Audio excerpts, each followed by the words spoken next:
Thank you, Erin, and thank you all for having me here today. It's really an honor to be here. And I have to give a shout out to my husband, Jordan Strassburger, who is a Shady Academy class of 97, and couldn't be here today. Couldn't be more disappointed that he couldn't be here today back on campus. His sister, his father, and his grandfather are also graduates of Shady Academy, so I'm proud to represent the Strassburger alums of Shady Academy today. So a quick show of hands. How many of you are old enough to vote, or eligible voters? Great, okay. How many of you are registered to vote? All right, give your classmates a round of applause. That's awesome. That's great. Now, of those who are not yet eligible to vote because of age, how many of you have gotten involved in some way in a campaign or with a candidate or volunteered or gotten involved in some way or another? All right, I see some hands. Give those students a round of applause. That's great.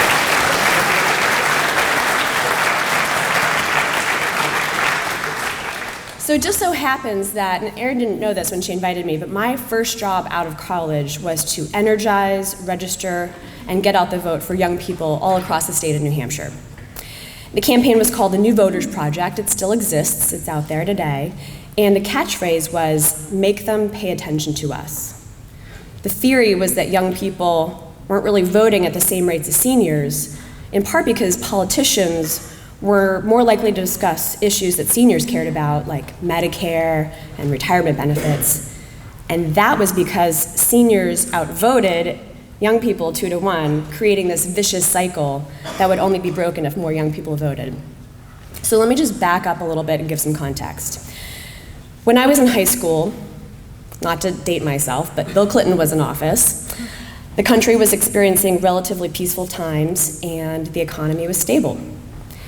I paid some attention to national politics, but I admit I knew very little about who represented me at the local level, at the state level, even who my US representative was.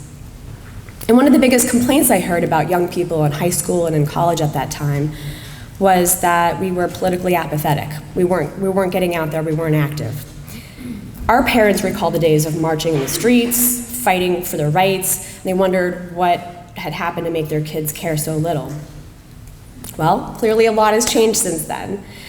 Young people once again feel that they are directly impacted by the decisions that are made by their elected officials.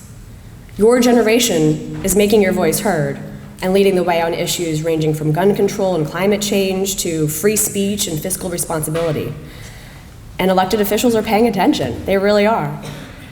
Social media means you can better control the way that you receive and disseminate information. You know, when I was in high school, we had beepers, so we didn't have social media. As digital natives, you have mastered the social media in a way that no generation above you has, and that's powerful. And then I think third, the face of candidates is changing. People running for office now are more likely to be younger, they're more likely to be female, they're less likely to be white, they're less likely to be straight, less likely to be cisgendered, and when I was a student. So this means that no matter who you are, no matter what you look like, it is increasingly likely that you can find someone running for office that looks like you. And that makes a big difference. Now, we have a big election coming up in less than 6 weeks, and the voter registration deadline is coming up even sooner. Whether or not you're able to vote in this next election, I challenge each and every one of you to do a few things. First, speak with the people around you, your friends, your parents, your neighbors, your relatives, about your vision for the future, for your community, for your state, your country. What do you care about most? What are the issues that really get you going?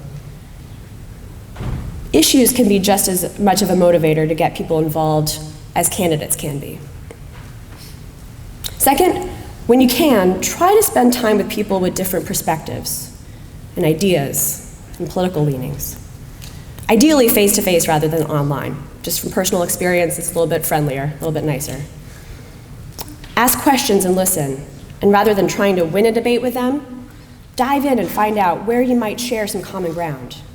You'll likely be surprised. Our country desperately needs to relearn how to engage with opposing perspectives without devolving into vicious ad hominem attacks or shouting matches. Most adults you see on TV are not your role models in this regard.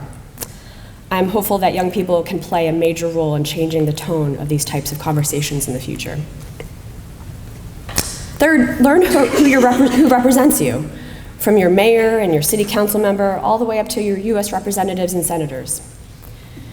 Presidential elections might get all the attention, but let me tell you from personal experience, your local and state elected officials make many more decisions that affect the quality of your life than presidents do.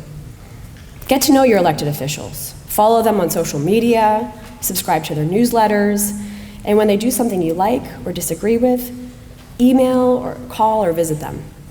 Remember, they are public servants. They are there to serve you. If they seem difficult to access or act like they don't want to hear from the public, then they should not be in public office.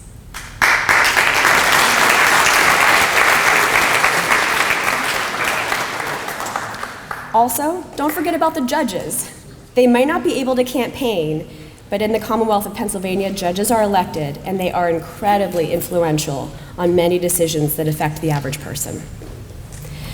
And of course, lastly, register to vote, and then get out to the polls.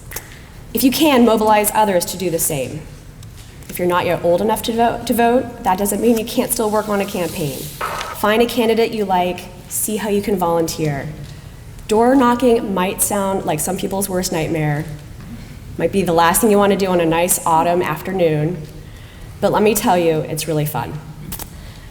And when you're finished talking to all these nice voters and hearing what they care about, not only feel like you can do anything in the world, you feel invincible, but you feel like you've made a real difference because you have. That is one of the most important things that any elected official, any candidate would like to see, is people talking to other people on the ground.